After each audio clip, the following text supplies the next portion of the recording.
Shalom, shalom, Israel's brother Zabayala. Shalom, brother Iskar.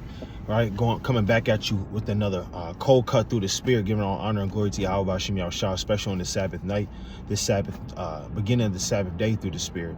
You know, we want to operate in the spirit of the Lord, speak his words, not do our own pleasures, not think our own thoughts, right? But glorify the Most High on his day. And understanding that everything that we do, every judgment, every chastisement that we receive from the Lord, everything that happens to us, you know, that we like to deem as evil, you know, that we like to deem as, people may say, why me, Lord? Why did this happen to me? Well, everything is your fault. And you have to operate with that mindset. It's your fault. The Lord is perfect. The angels are perfect. So there leaves only one factor, and that's you. It's your fault. You don't know what you've done in your past life.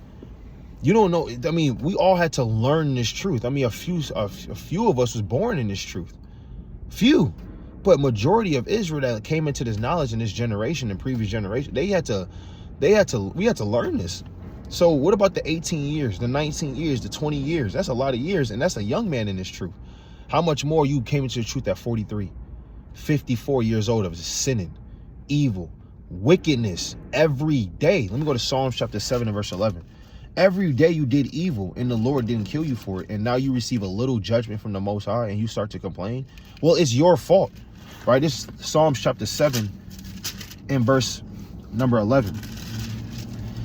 And it says, God judgeth the righteous and is angry with the wicked every day. I mean, it's to calculate how many days that is. You come into this truth at 50 years old. How many days is the Lord angry with you for, man? So when the Lord gives you judgments and when the Lord gives you chastisements, you have to chalk it up to you. You have to take self-accountability, and that has to be your mindset in this truth, or you're going to start blaming the Most High for what he's doing righteously to you. This is John chapter 9 and verse 1. And as Yahushua passed by, he saw a man which was blind from his birth. So there was a man that was born blind, man. And some people may ask, well, why did that even happen? Why couldn't he receive his eyesight like the rest of the population, the rest of the world? So let's see what they said.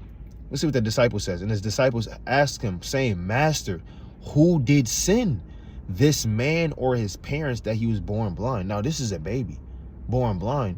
And they even asked, did the baby sin? Who sinned? Did this man's parents sin? What about his grandparents, great-grandparents? Because he was on the earth before, and the disciples understood that. But let's see what the Lord said. Yahushua answered, neither hath this man sinned nor his parents, but the works of God shall be made manifest to him. The Lord has wanted that to happen to him, man. And you can't ask God why. You can't ask the Most High, why did he decide to do that, man? Everything that the Lord does to us, hey, guess what? We have to chalk it up to us, man. That we deserve this. We deserve this judgment. Let me go to Job 11:6.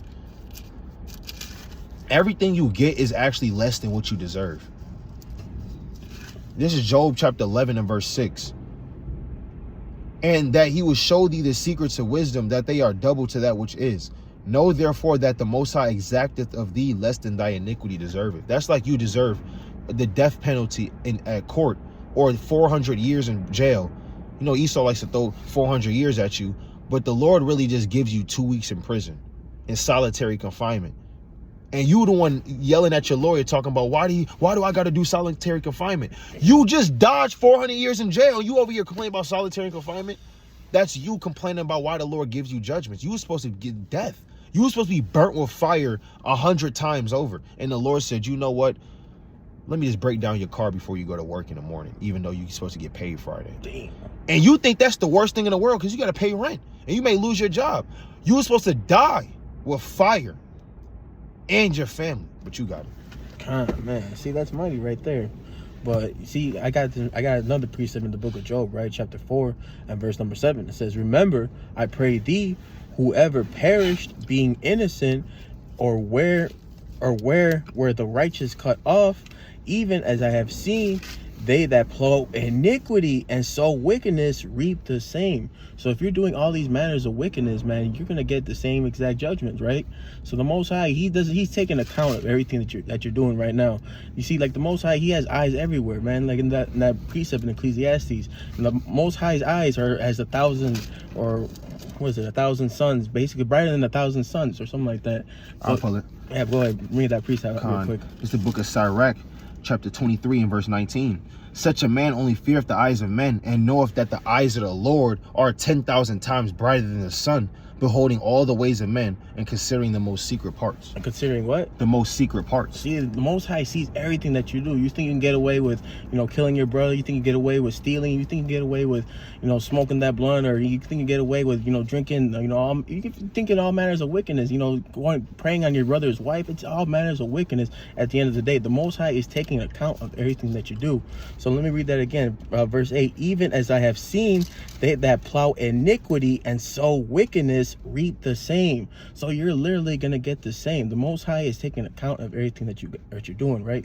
So let me get that one more precept. This is the book of Psalms, chapter 119 and verse 163.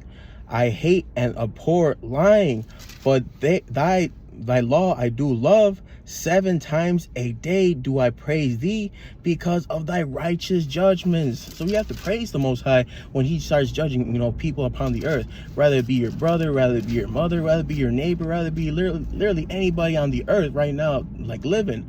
So the Most High, he's literally taking account of everything that you're doing.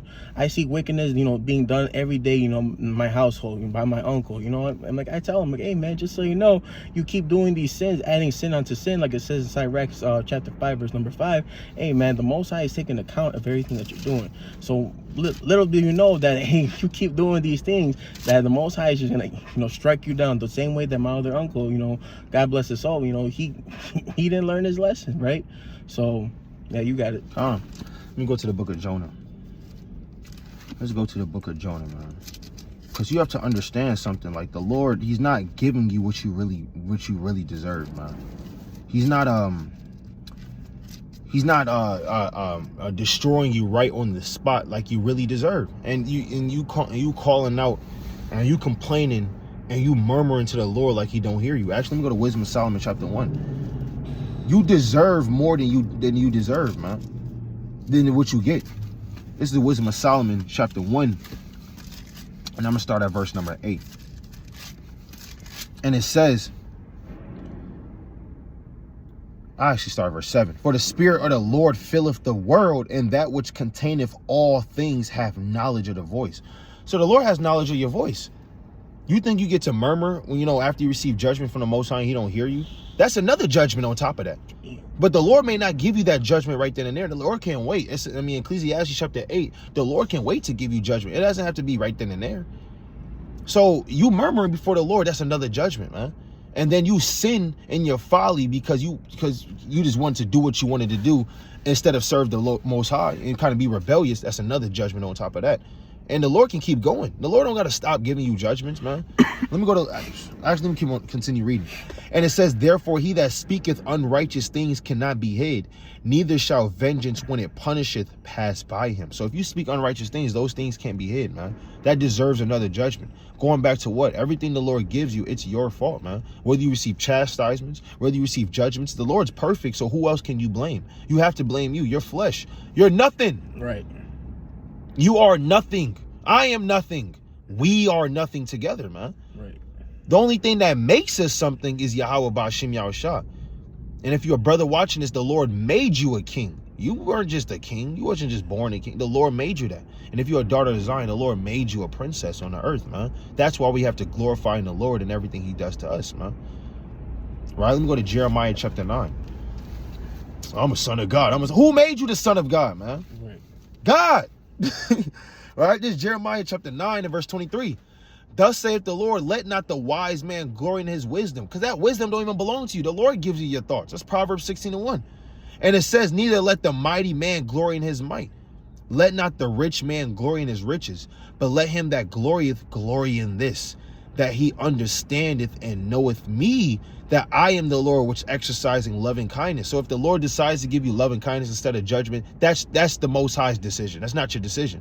Stop asking the Lord why, like he gonna change his decision, man. Like the Lord gonna fold his hands. You say, you know what? Why did I get that brother that?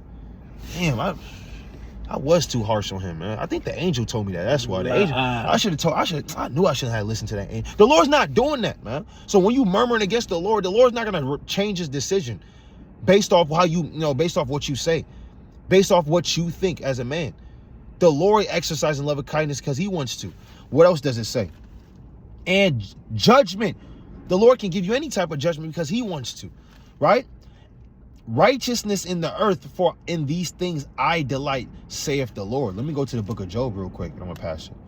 Because Job said nobody can come together with the Most High in judgment. When the Lord decides to judge you, his mind was already made up a long time ago. This is Job chapter 9, and I'm going to start at verse 32. For he is not a man as I am, that I should answer him. You're not even supposed to be answering the Lord when you receive judgment, man.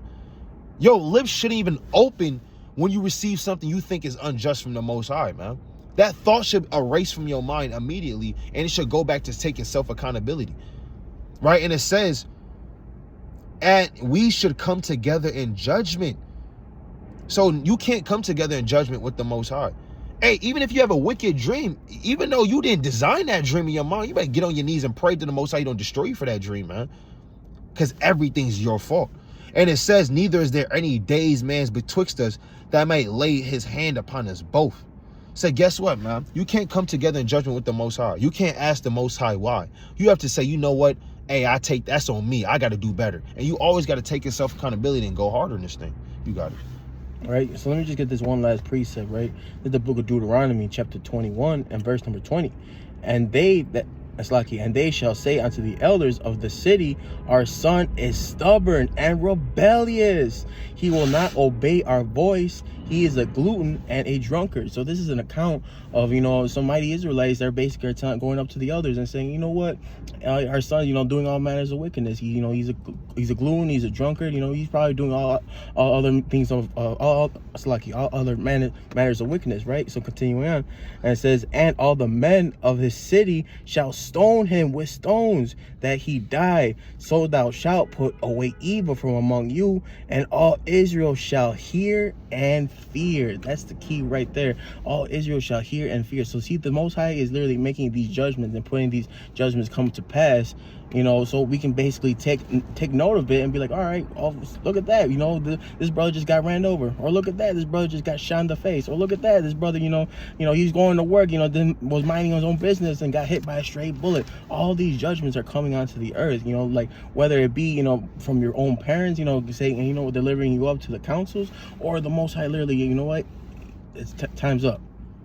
All right, well, you got it. There's one more. It's Isaiah chapter 55 and verse 8. For my thoughts are not your thoughts, neither are your ways my ways, saith the Lord. So your ways isn't the Most High's ways.